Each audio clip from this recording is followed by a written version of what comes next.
কেমন লাগছে?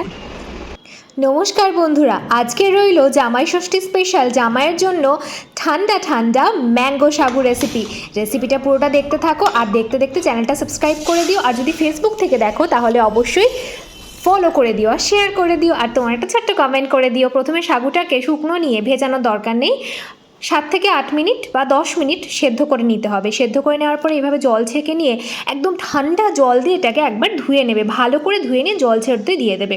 এবার আম নিয়ে নেবে, আমটা কেটে নেব।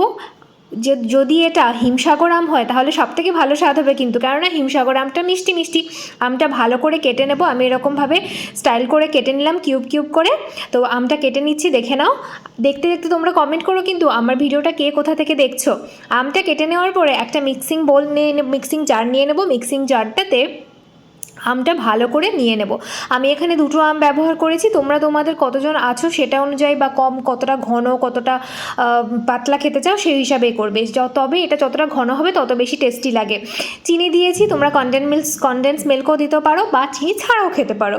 দিয়ে দেখো সাবুটা মিশিয়ে দিলাম। সাবুটা দিয়ে ভালো করে মিশিয়ে দিতে হবে। মিশিয়ে দেওয়ার পরে আরও একবার আমি মিক্সটা দিয়ে দেওয়ার পরে আরও একবার সাগু দিয়ে ওপর থেকে আম দিয়ে সার্ভ করে দেবো।